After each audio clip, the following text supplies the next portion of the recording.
We've gotten done with the educational stuff. Now we're going to talk about some industry issues. We're going to be doing this like we did Saturday night. We're going to have a 10-minute timer. We have 5 topics we're going to be going through.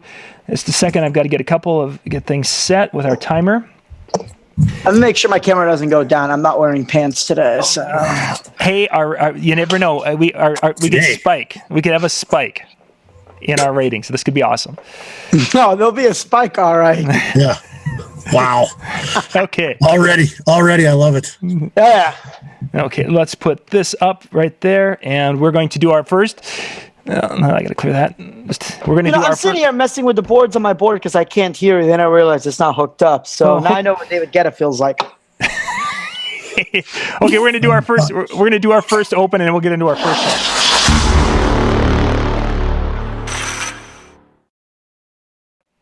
So our first topic tonight is cheap DJs complaining about cheap clients. Now, this is something that we've seen on the chat boards. We see this every day. First off, what's your words? Shani, I'm going to start with you because you're going to be... Because I don't like people? Is that what we're starting with me? No, because you're the intellectual one of the crew now.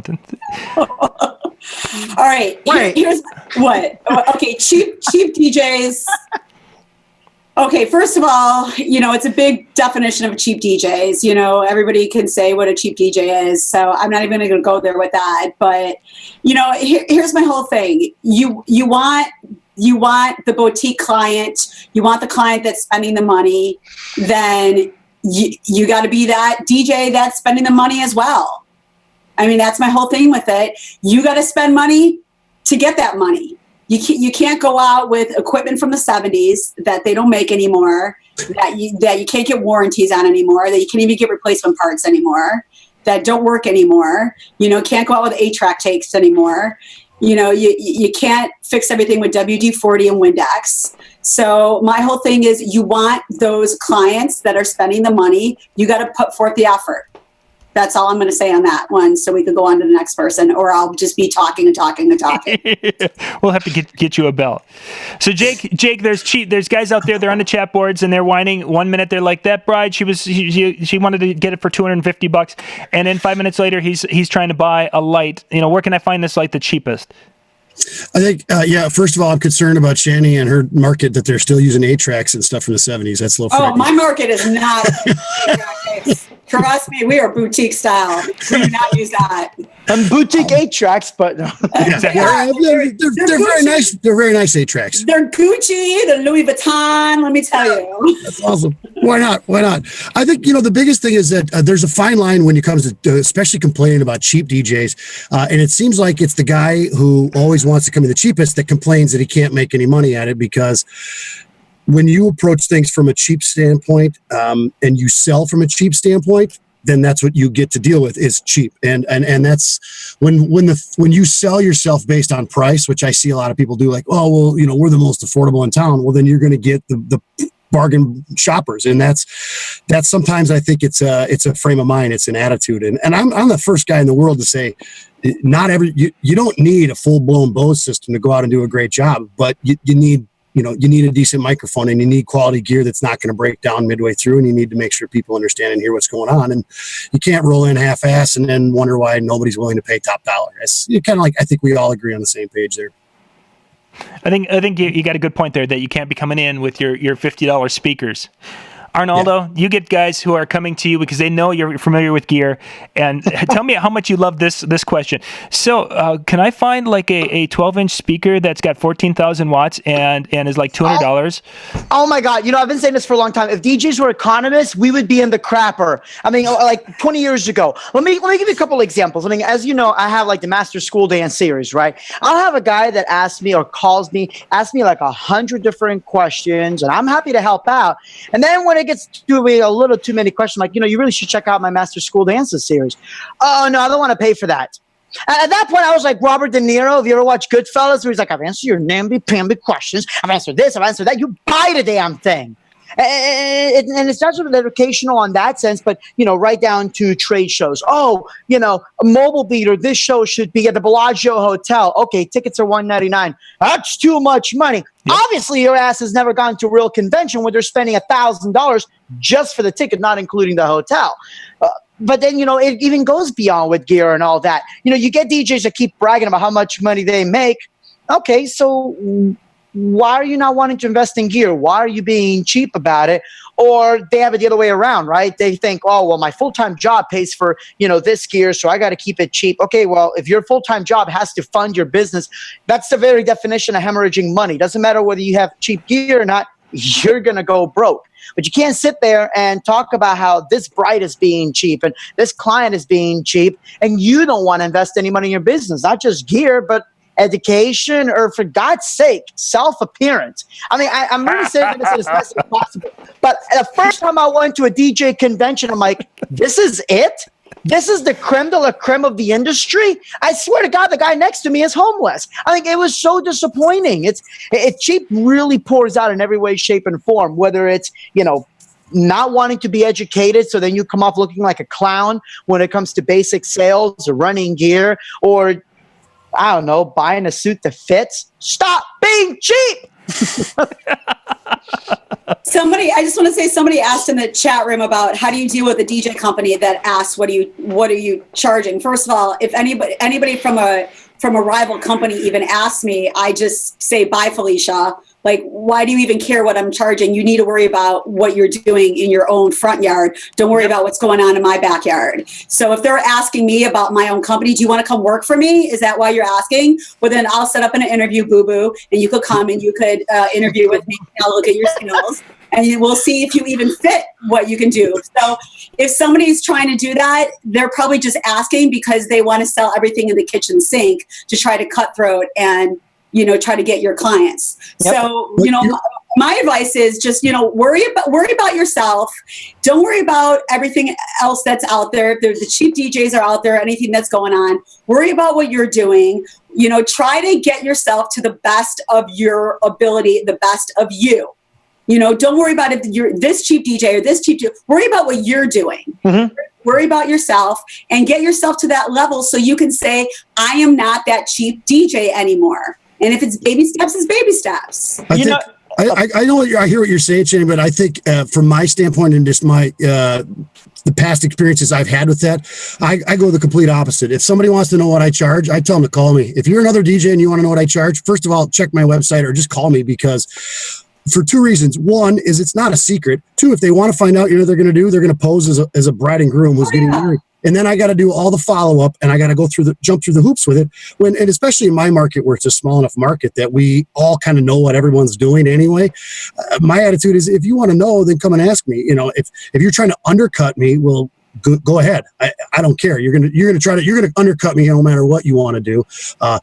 But in some cases, I find also that guys want to know because they're like, well, I kind of do the same thing and I'm only charging $800. And I'm like, well, then you should charge more. Yeah. And here's why. So I get where you're coming from, but I think I take a completely opposite stance on that, where I just say, you want to know what I charge? It's this. Boom, done. Yeah. All right. Next question. Move on. It's because that's one of the biggest stigmas we have in this business is the price. That's the thing that holds everyone back. That's the thing it's like that looming question, what do you charge? And that's the one headache that we all have is the bride emails and goes, what do you charge? I'm getting married. What do you charge? And no one wants to go, well, I charge this, because you can't convince them what that number means without getting them emotionally attached to the sales process over one email with a numbered quote to it. And so it becomes this weird stigma. So I always, that's the first thing, if they ask me, I say, hey, it's in this ballpark, but we should get together. So as far as cheap DJs go, if a cheap DJ is wondering what you charge so he can undercut you, they already are out of your league. So they're never going to get your business anyway. So, and if they pretend they're a client, go off yourself. Seriously. I've had so many people waste my time, and I'm not a happy camper about that.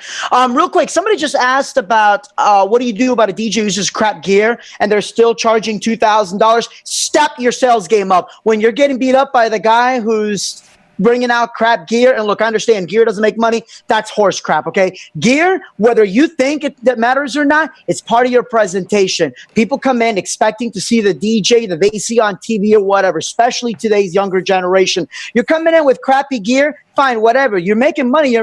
But if you're getting beat up by the guy with Radio Shack gear, you suck as a salesman, and that's your fault. And if that offends you, perhaps you should attend some sales classes.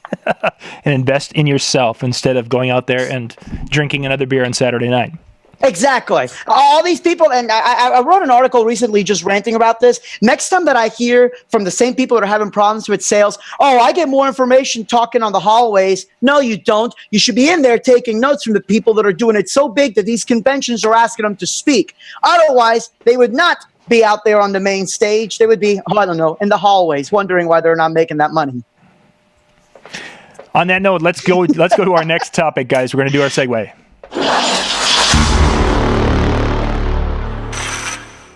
Back on.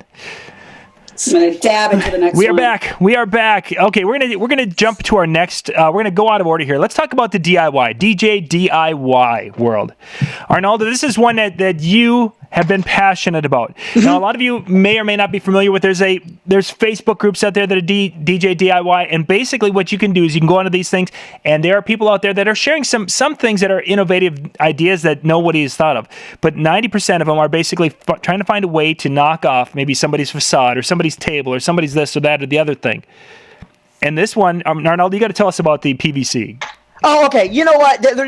First of all, I want to point out, I like DIY projects. You know, I made my own photo booths. I made different stuff for our company. If you're making a truss out of PVC, you should stop right now. Go play in traffic, wait for the nearest truck, and run as fast as you freaking can. If you are taking a cell phone tower antenna truss and using that as trussing, stop it. Stop it. Stop it. Stop it. Are you listening to me? First of all, there's a thing called intended use. When you're telling your insurance company, I'm hanging lights on trussing, first of all, you better be paying the right insurance for that, right? But when you're telling them trussing, they're expecting trussing that was certified for that. If you tell your insurance company, oh, by the way, listen, I'm hanging lights off PVC, your insurance company is going to tell you, go play in traffic. Same thing with taking stuff that, you know, like, for example, I took this light apart, I cut the cable, and I put a battery. Guess what? That light's no longer UL. So that means that if it does catch on fire, whether it's not your fault, your insurance company is going to Pontius Pilate that thing and say, I had nothing to do with it. We're not covering you. You took something out of intended use. If you do not know what the words intended use means, then you should not be playing with do-it-yourself stuff.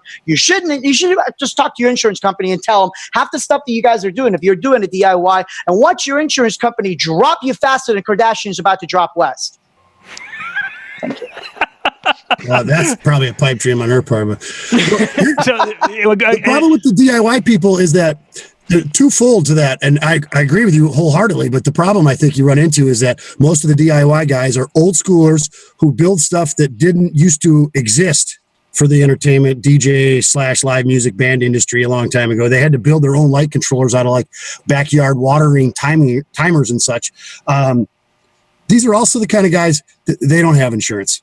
All right. Absolutely. They don't have insurance, so they don't care. I mean, it's not like if you're building PVC, trussing, it's not like you have insurance liability or otherwise on your gear. So I don't think that's going to really bother them too much as far as that goes. But yeah, there's a right way and a wrong way to do DIY, I think. But then they can't sit there and cry when I let every hotel in my area know, by the way, this guy's not insured. Because I'm going to tell you what, you're going to come up against me or what I call any of the big boys in Florida, and you're going to sit there and try to undercut us, and you're not insured. We're going to drop your ass under the bus so fast, so quick. And the hotels around here, I'm sure everywhere is the same.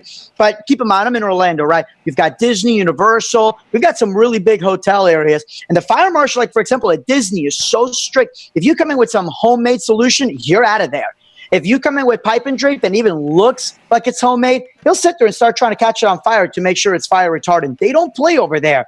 And that's the way that it should be. But, it's one of these things that I'm seeing DJs at actual, like whether it's conventions or Facebook groups talking about stuff they made yourself. Look, it's great to make your own things. Like Anthony just said, he's made his own power distro. I made my own power distro as well. I had it started. I made my own photo booth and everything else. You're not going to see me sitting there taking lights apart and trying to rewire them and put batteries and all sorts of crazy stuff. Now, yes, putting, like a little small battery pack on a battery or something like that. Sure, that's not a big deal. I'm talking about something insanely dangerous. Or my favorite, hey, let's go buy a flashlight from Lowe's, tape it or use the magnet to hang it off the actual ceiling, because that was not the intended use of those magnets, and sell it as a pin spot. If you want to do that, you buy a flipping pin spot that was used for that purpose, that has a 10-pound magnet, not just a 10-pound magnet, but something that was certified to hold that weight with vibrations and everything else. That little cheap $10 flashlight you got from Lowe's? No. And I know there's a lot of DJs. I'm looking at you. Stop it. Stop it. Stop it. Arnaldo, you made a great point about certification. Let's talk about this for a second. Trust work, there's a lot of trust work. There's a lot of companies out there, and this is kind of something a lot of people don't know. A lot of it is not certified, that insurance companies would not stand for that. Talk about that for a little bit. Well, the biggest one as far as trusting, of course, I'll use trust as an example because that's the most dangerous thing that we set up. And that's the point that you're no longer a DJ. And that's where you're now some sort of production company. One a lot of things that DJs don't know is if you're hanging trussing over the crowd, not hanging, even if floor standing trussing, even if you got 2 stands and 10 feet of truss, if it's over the crowd, your little $400 DJ insurance is not going to cover it. Yep. You're going to need what we call, I want to say it's like hanging apparatus or something like that. Basically, it's one step down of rigging insurance, right? And they're going to ask you, like, look, is this TUV certified? What's the ratio to it, the safety ratio? So, for example, under the global, they use like a 10-to-1 safety ratio, whatever the case may be. And, I tell them, like, look, this is the ratio of the truss, but here's how much we actually hang off of it. So even if the truss says it can hold, let's say, or a clamp, let's say it can hold 500 pounds, I'm not putting more than 200 pounds on a single point on that clamp. That's, above and beyond what my insurance company asks. And a lot of DJs say, well, my insurance company doesn't ask me for that. Because your insurance company doesn't know you're setting up trussing. I guarantee you that if your insurance company were to go on Facebook and see some of the stuff that the DJs are out there doing, they'd be like, no, you can't do that. You can't do that. And we all learned that the hard way, I think. I learned that the hard way with my insurance company. It's like, hey, listen, you mentioned something about throwing glow sticks. Yeah, you can't do that. You're going to have to pay for this insurance, which makes sense. $400 a month or a year for insurance, that's crazy. I think we're pushing $2,000 to $3,000 just for liability, not including workman's theft or anything like that. And that's still on the low end because we've been with them for a while. So yeah, you got to make sure. ULCE, CE is, I want to say China export, and we'll go over the China stuff too, but the UL is the most important part. As soon as you cut the cable, that cable is no longer UL certified. That light no longer has that certification. That means if you plug it in, even if something else caught on fire, let's say that, the heat lamp caught on fire, you're still going to be in somewhat trouble because somebody says, oh, well, that light wasn't UL certified. They'll find some way to blame you. It's just better not to try to save yourself $100 on an uplight. Keep yourself covered. Keep everything certified. So many DJs are worried about music and, make sure your music is legal. But it's okay. We're using homemade gear and janked up lights. I'll sip my tea. Shani, you do corporate events. You are traveling around. You experience some of these things in contracts, writers, what have you. What have you seen? I mean, my whole thing about it is it kind of goes back to the cheapness. I mean, people are making this stuff because they see the pricing of how much this costs and they want to go the cheap way. Oh, that's how much it is? Oh, I could do it for so much cheaper. I can go to Home Depot. I could go to Lowe's. I could go Menards. I can get the stuff and I could look online. I could go to YouTube. I could look at the old school Time Life books and, and see like, how to do it. And the thing is, it might work and it might work for 1 or 2 gigs. But in the long run, we might see your asses on, the news. Yep. That, you're that DJ that we're going to see next on the news and what's going to happen. And then you can't recover from that. And is it really worth it because you did not go the right way and do it? And yeah, I do the corporate events all over. And, we have to come up with incredible trust for our clients. And I would never undercut or go cheap for my corporate clients when I have 4,000 executives in a room and we want to go the cheap way and not use A1 text and not do it this way to kind of go, oh, we'll use, some company that we got from this guy that knows Earl, that knows Nene, that knows this person. Nene. And Nene. And we remember Nene. Yeah, we know Nene. And before Nene, it was Nene and it's like we would never do that, but we also let the client know, look, this is what you want. This is how much it costs.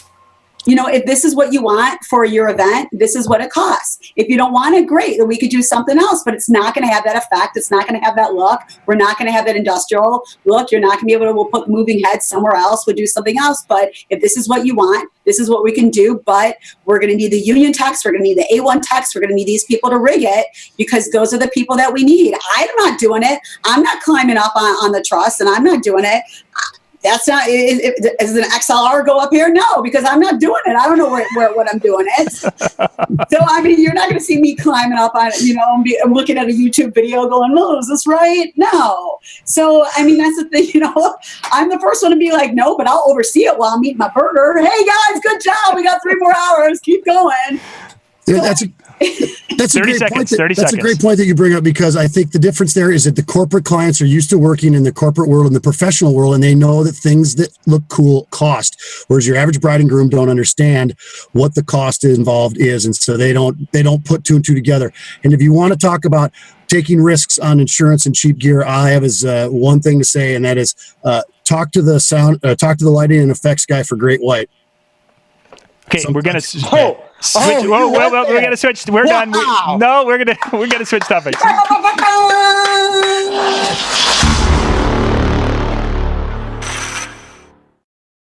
Oh. Okay, our next topic we're going to be talking about. Let's see. We wanted to go to. Oh, let's jump to this one. The number of people we see this, and Arnaldo, you had a really great post or a little thing you shared about the guys or gals who are going, and it's like, I'm not going to spend the money and buy it from one of the U.S. companies. I'm going to go directly to China, and I'm going to save money by buying it directly from China. Yep. Now, here's one of the things that, and I'll start this one off because Ben Stowe, a lot of you know, is a friend of all of ours. We all know Ben Stowe, and one of the things that just irks me beyond belief is when you've got people going out and they talk to Ben and they know that Ben knows a lot about, say, an example, Blizzard lighting. Then they go and they will buy a light that looks exactly like, with the same specs. Basically, they'll buy a knockoff version from China. They get that light here into the States. They go and they turn on, they buy 10 of them and they turn them on, and 7 of them work and 3 of them don't. What's the first thing they do? They don't really call back to the guys over in China and whine about it or try to get them to fix it. No, they call Ben Stowe. Ben Stowe, who, if he would have sold you that light, would have been responsible for it, would have made every effort to fix it, replace it, whatever you needed in time for your event, most likely. Instead, you're going and taking advantage of a man who will probably still try to help you because he's a nice guy, even though he shouldn't. He should tell you to basically go pound some pavement. Oh, Kat will tell you to go pound some pavement. Yeah, Kat is, she should, but Ben probably wouldn't, even though he should. Yep. One of the biggest gripes that I have is everything's made from China, so it's all the same. Look, that's about as logical as all DJs are the same. And I'm going to say this as somebody that has worked with a couple really big lighting manufacturers, if you know what I mean. So here's how it works. You've got 2 different kinds of lighting manufacturers, right? You've got OEMers and you've got actual people that spec their lights out. OEM is literally, hey, I like this light. Okay, great. I'm going to sell it for you. Now, the advantage of the OEM, when you're buying it from, an actual reputable person is, and I don't want to say any names, but when you buy it from them, if you have a problem, you have somebody in the U.S. that can help you out. Not to mention that at least they do offer some sort of quality control. When you spec everything out, and ADJ does this. I know this because I've been involved with a few different conversations with different things about it, right? But when you spec your lights out, they may send a sample based on an existing product. And then somebody from ADJ, whether it's Alfred or Ron, okay, no, look, we don't like this and this and this. You need to change this and this, or here's what we want. In some cases, we want you to make this from scratch, right? And sometimes, the facturers will say, okay, well, here's what we have. Nope, you still got to change this and this and this. So everything's spec'd out, right down to the boards, right down to the capacitors. As a matter of fact, don't open it right now because it's under warranty. But once your Wi-Fi bridge and all that goes out of warranty, even the PCBs have ADJ's name on them because they spec them out. So a lot of the companies that do spec out their lights, that's how it works. All the big name guys, that's how they do it, right?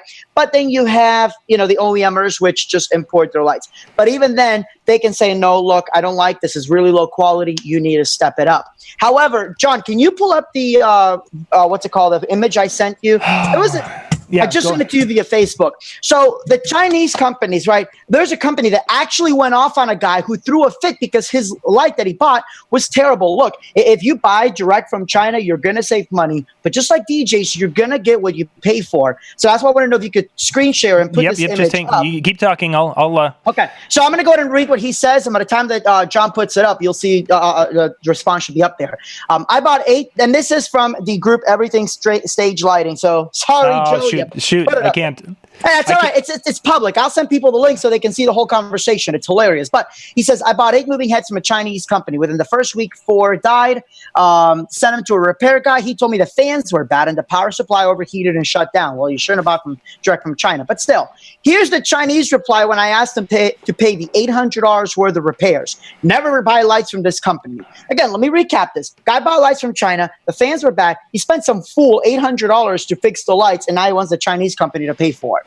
Hi, Joe. You can tell to everybody, no problem. It is your freedom. But we need to tell you that stage lighting is for professional buyer to use it. It is not iPhone and everybody can use it. If you're not professional, then you need to hire a professional to work for you. If the lights have any problem, anytime, so I need to pay the repair fee for you, repair fee for you every time, right?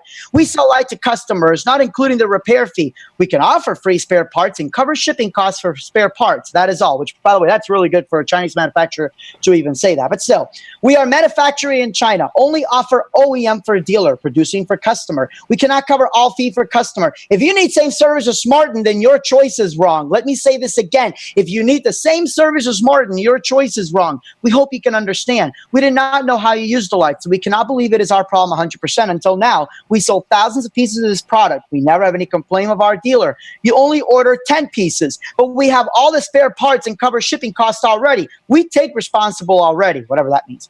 You paid for this money to make this order in China, but you need same service as Martin? Do you think it's possible? Regarding you ask someone to repair for you, it's not my problem. You need to understand, as one professional dealer, we only offer spare parts to customer. This is our after-sale service. You are a renter in the USA. You should have the ability to repair lights. When you decide to buy products from China, you also should know that you must know how to repair the lights. Otherwise, you take a risk on your deal, right? So even the Chinese manufacturers are sick and tired of DJs buying lights. And this wasn't a DJ. This was a pro stage guy. This is getting so bad that the Chinese manufacturers are saying knock the crap off. I mean, think about that. And I'll tell you this, as you know, the major players also have offices in China. Well, let me tell you this. If they were just buying direct from China, why would they need to have offices in China when the Chinese lighting designers could just buy from the factories directly? Think about that. There's a reason those offices still exist there. Yes, they may have a factory in China. Yes, it may look very similar to a product, but you know what? Just because a DJ has two terrible looking scrims and a facade doesn't mean, and he looks exactly like you, doesn't mean he is you. So please stop thinking lights are the same way. It may look like a duck, it may talk like a duck, but it winds up being a chicken. And we brought chickens into tonight's discussion. We did. So... Yeah, I don't think there's anything to add. I think he covered it all. Wrapped it all up right there. That was awesome. It was one of those that, funny enough, Ben was the one who said, hey, you should go look at this thread. I'm like, this is amazing. The Chinese manufacturers are getting sick and tired of people buying direct from China, which is funny because you'll also see them advertised directly. But again, they're smaller factories. And you wind up buying from them, they disappear. The big factories that do, also make stuff for some of the big companies, if you buy from them directly, they're going to assume that you know the risk you are taking. You come back and you complain to them, they don't care. You bought 10 pieces. You didn't buy $10 million worth of inventory. They don't care what you say because you're not their customer. Yeah. Exactly. Exactly. Okay, guys, let's jump to the next topic. We want to keep moving here tonight.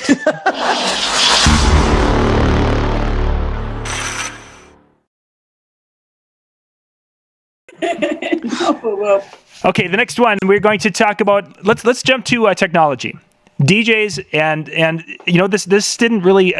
When Arnaldo, you mentioned this one, this didn't strike me until actually this past week when we did that live show from Pittsburgh. There, we did a live show. There's live mixing going on, and there were guys in there, and even some others that have commented on some of the videos talking about if you aren't spinning true vinyl, if you got that computer, and they were making cracks about the guys who were putting laptops up there and using laptops with their spinning and such, and they had the time code and doing their things. It just astounds me the number of the whole old school. I don't want to call it even old school. I think it's just that oh my God, it's just you can't use that stuff. That's not real DJ. Yeah, you know what it is? It's people that can't sell themselves, so they are finding everything they could absolutely blame for the fact that part of the job becomes easier. Let's blame the sync button for a second. As some of you may know, I don't use Serato. I can't stand Serato, but I use Virtual DJ 8, and I love how it works on my time code, right? But this is the one thing I get. How come you don't use Serato? You have a sync button. Serato has a sync button too. So what's the big deal? But what I don't understand is the whole, well, Serato is for purists. It's the real thing. You don't have, back when I did have a sync button, you don't have a sync button. No, but you got color waveforms that tell you where the bass, the treble, everything is. You've got a freaking quantizer that helps sync up your effects because you can't sit there and click the button on time. How's that any different? And anybody that's ever tried pushing the sync button on Virtual DJ knows that it sucks. It's gonna, Helen Keller could mix better than the sync button can.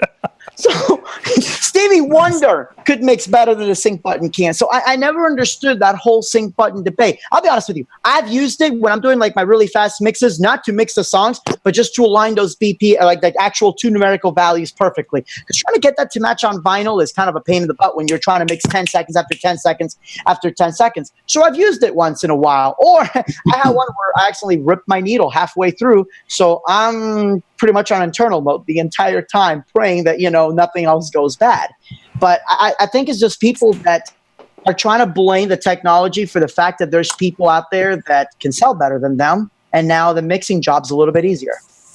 Shani, when you travel, you've got to have people coming up to you and talking about because you obviously, when you're traveling, you're going digital.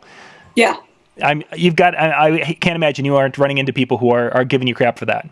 For being digital? For going out there with you're coming in with your controller and your laptop and basically off you go. Instead of, bringing in and doing it the old school bringing way. in like my mixer and my CDJs, because I'm not, for corporate, I don't bring in mixer and CDJs. If I'm coming in for a big event, it's in my rider that they have to supply that stuff. For corporate, I'm on the tech side, so I'm just bringing my mixer, but I'm bringing in my my controller. But yeah, I got people come up to me all the time. Oh, what do you got there? How many songs you got? And they're doing that whole thing to me. Oh, that looks really easy. And here's my whole thing about it. I am Serato. I use Serato.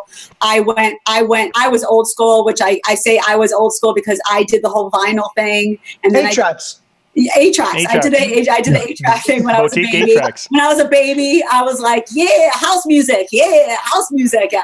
So I did. Yeah, Daddy, house music. House music, Daddy. It's a spiritual thing. I did, I learned vinyl, CD, and then I learned, Scratch Live, which I still use Scratch Live in the clubs. And that's a whole other thing I'll get into because of the whole Serato and the computers and stuff like that.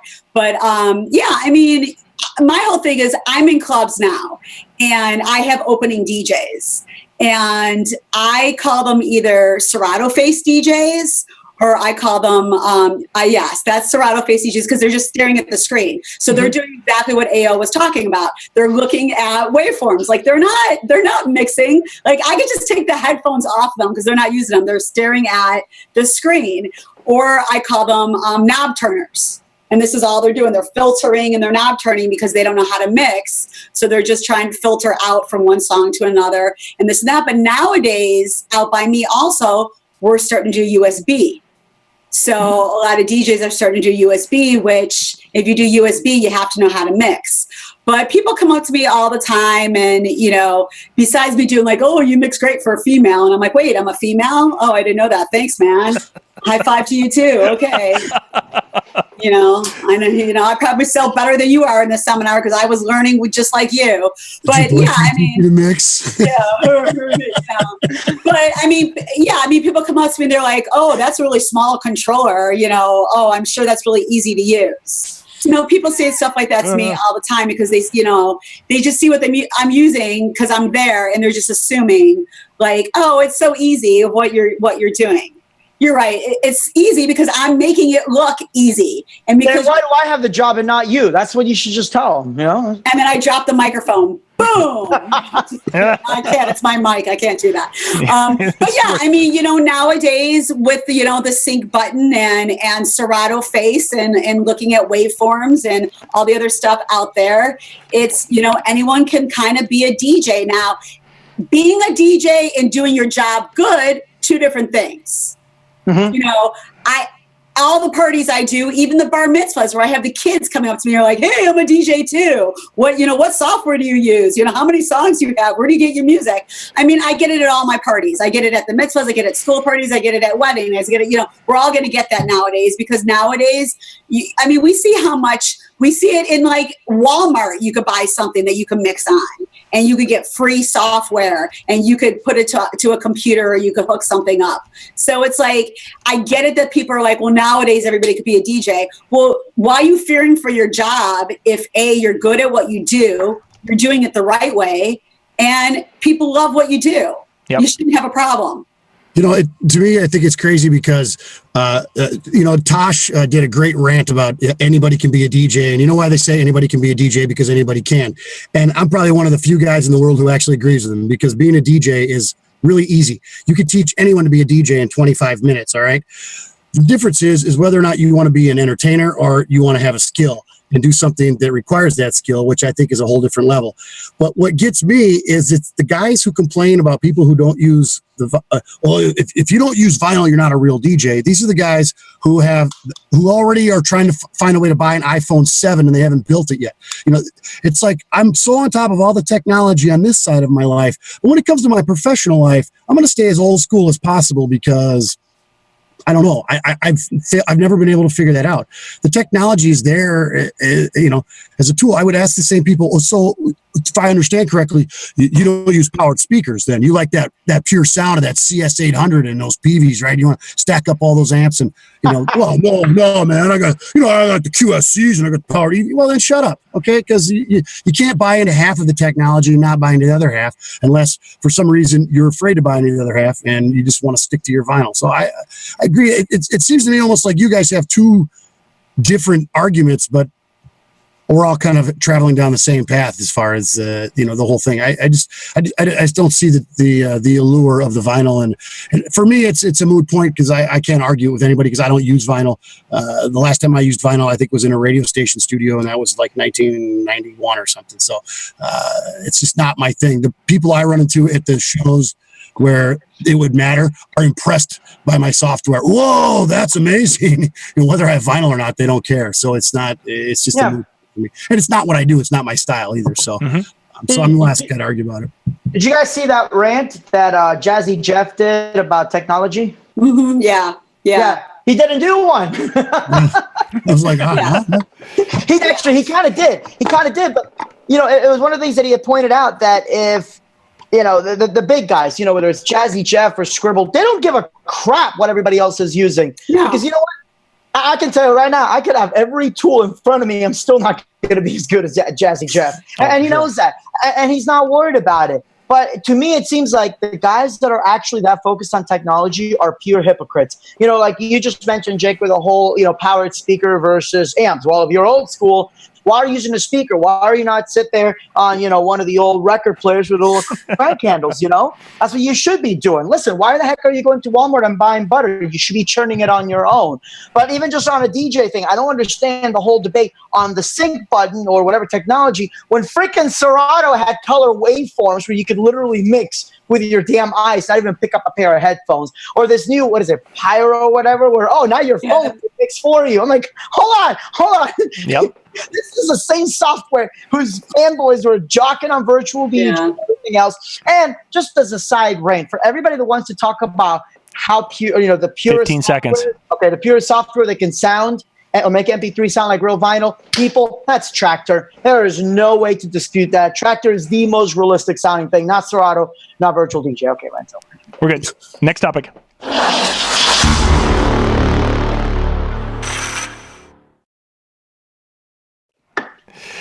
Our final segment tonight.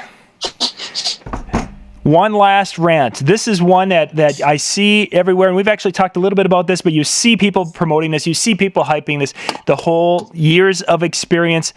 Along with that, you see them talking about them being the best because of all of these years of experience. Oh my God. First off, I can go in my local market and I can search 15 different DJ companies and they are all the best. Who in the hell made them the best, first off? And how can all 15 of them be the best? I'm the best. Just saying. Oh, okay. But for those 14 of you that Jake nominated as the best. And then we talk about years of experience. One of the things that I've seen numerous times, you guys have probably seen this too, is, okay, they've been in business for 10 years, and they have 2,500 gigs under their belt. You do the math. I've been in 10 years and I've got 2,500 gigs. That's 250 shows a year that they're doing. How many DJs out there are doing 250 shows a year? How many DJs are doing 50 shows a year their first year? Not many, unless they got a sweet club gig that they fell into, which you probably aren't doing for 10 years. Why? Why do we do these things? Because we think experience makes us sound experienced. We think that that's something that people can trust, because what we're dealing with is, and this goes back to, it sounds cliche, but it is, and it's cliche for a reason, because it's true. And that is that most of us deal with, that aren't in the bars and the clubs on a regular basis. Most of us try to make our living off of corporate clients and off of weddings, because that's where the money is. And the problem is that wedding brides and grooms and wedding clients, if you will, they don't know anything about the entertainment industry. They don't know anything about DJs. This is the first time they've ever planned a big, large social event such as this. They're already in shock, because about halfway through this process, they start to realize that everyone has lied to them. It's not your day. All you're doing is hosting a big party for a bunch of your friends, most of which your mom invited. And now you have to hire a DJ, and you have to hire a caterer, and you have to do all these things, and they have no idea what they're doing. So when they, just like everything else, when you see the guy who fixes your car, and he goes, well, we've been in business for 26 years. You go, whoa, they must be pretty good at fixing cars. They've been doing it for 26 years. So what we do is we fall back to a common denominator. And I think sometimes it becomes a crutch, just like everything else that doesn't work. It's just, how do you put that value on it? Just because I see it all the time. Guys have been bar DJs for 20 years, or I've been a radio DJ for 15 years, which gives you absolutely zero credibility being a quality entertainer at my wedding, because radio DJs are introverts who want to sit in a closet and talk to a microphone. They don't want to deal with people. They don't know how to deal with people. They're really great at talking like this, but that's where it ends. And so there's a difference that people don't understand, and that's where you have to up your sales game, is all there is to it, like AO said earlier. Shani is someone who doesn't like people. Yeah, so I was like, nice segue. I don't know. I just thought of you when he's nice. talking about that. I keep it 100% real. I do not like people. But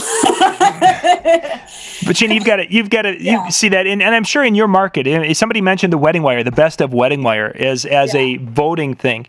I mean, everybody wins that thing. I mean, if they got here's my thing with like awards and everything. I mean, do clients really care about all that? All they care about is their wedding. I could sit there and tell them we won 4 nice awards in the Illinois chapter. We've been up for 3 of the global nice awards, and this and this and that. And I won DJ Times award, and I've won this. Like, I could say that. I could put it on my business cards, and they're going to be like, great. So do I get a $250 discount because I'm not getting this on my package? Like, those awards, what they want to know is, are you going to be out of business when my party's coming around? Because I met with this guy that's only been in business for 3 years, and I'm scared that he's going to be out of business because he's a young guy that just started. That's the part that I'm talking about with experience, where that kind of plays a role with it. When, and then I know a lot of people are going to argue with me with this, and they can, and I don't care. Like, we're a multi-app. Our company's been in business for a long time. We have an office. We're not going anywhere. So our clients come to us. Our city clients, we go to them because they don't know anything about the suburbs, and they don't know anything. And we come to them because they don't want to come to the suburbs. But we say to them, look, we have an office, we have a warehouse, we have this, we have that. We're not going anywhere. So let's have the meeting in our office. And we'll do an 8:00 meeting. That's totally fine. Call our office, talk to our office manager. We have a whole staff. We have this. That's when our experience comes into play. When you call our office, you're going to talk to a live person. You're not calling a cell phone. Again, I'm not like talking crap about anybody. That's a one-person operation. I'm just letting you know, this is me not talking bad about anybody. This is me talking to my client, explaining why you want to come see me. I'm not talking bad about anybody. I'm saying this is where my experience comes into. I've been doing this for over 20 years.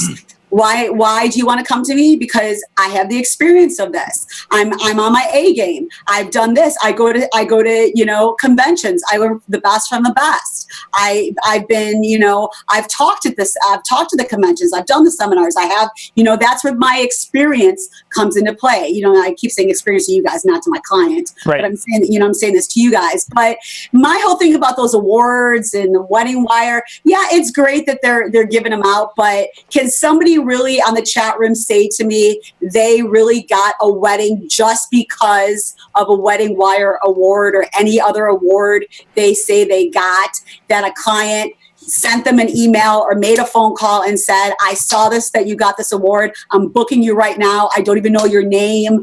I thought, your name is Mitch, but I'm calling you Hitch. Hey, Hitch, this is Jen, and I want to book your company, and I want you because you won this award. You know, it's great that you guys have that and that people are winning them. But to me, I want to hustle and I want to book those because of everything that I'm doing and the equipment that I have and the right equipment that I have and the right music that I have and my, you know, things I'm doing right on my events and word of mouth and the clients that are doing, you know, hey, this client from 5 years ago told me to come and book you. Great. Awesome. That would be the only thing I think you could say in defense of the wedding wire and all the other wedding things is that the wedding business it's a closed business. It really is its own existing life form. And what I mean by that is, and I get people who argue about this all the time, making friends with event planners and catering managers and hotel event managers is a great thing. And people go, well, I wouldn't care what they say about.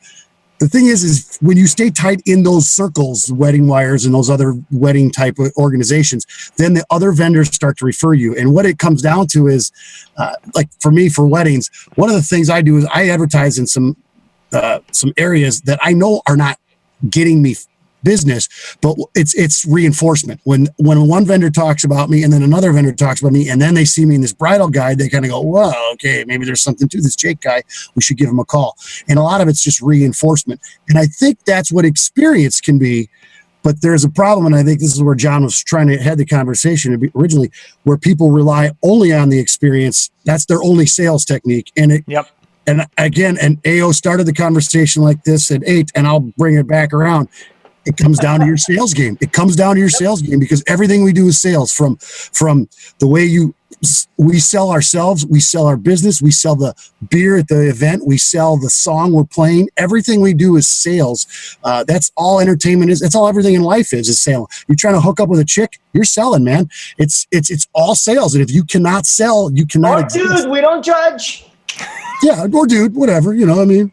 You know. Can I hook up with a chick? Is it okay if I do that? Well, yeah. We don't judge. We just said we were not going to judge. No judgment.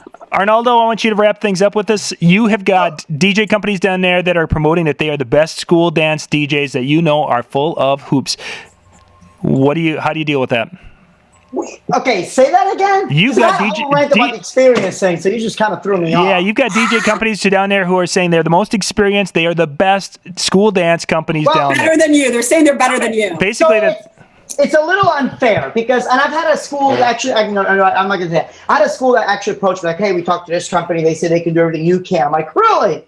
Then what are they? And they're like, what do you mean? I'm like, well, let's see. How many schools do they do? Because I actually keep track of every single school and who they're using because in Florida, it's all public record. So I told them, let's see, here's all the schools we do. Oh, look at that. That's 80% of your county that we do.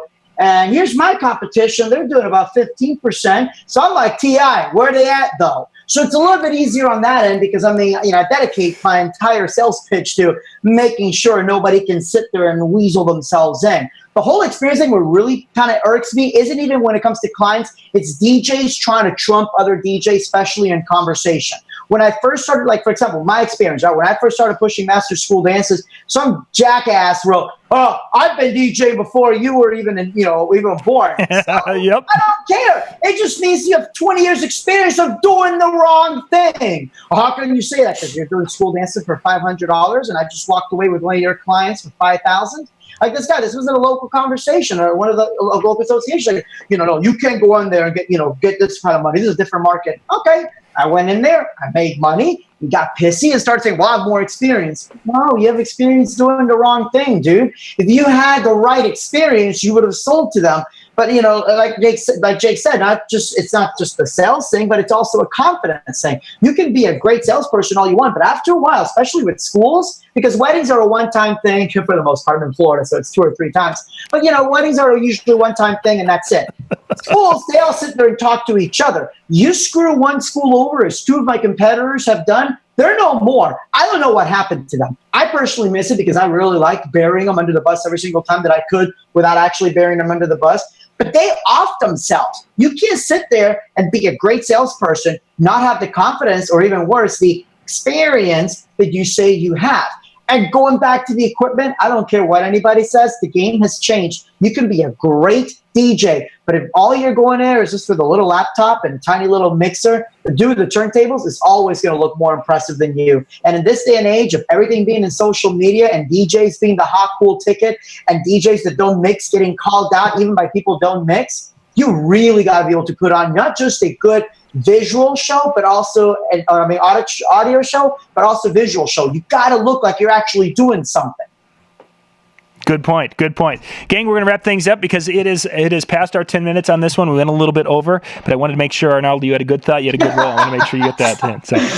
But thank you guys for watching out there. This is our Monday night shows. If you like what you see, please go down and give us a thumbs up. Go down and put comments down below, not on the side because the side ones go bye-bye. So if you liked what you saw tonight, please go and comment after this video is posted so that way we can get a feel for what kind of things you guys are liking and what's working for you. So, Jake. Kudos to Jake for being a really cool companion in between. Yeah. Yeah, I just want to say that if you haven't heard, I am the best dad, so it's official. I throw that out there. I don't know who voted for me, but thank you, everyone. I'd like to thank all my baby mamas. I like to call Jake Shadow too. Alrighty. Once again, ladies and gentlemen, thank you for watching. This is John Young with the Disc Jockey News and Disc Jockey News TV. Good night. Bye bye. Hey.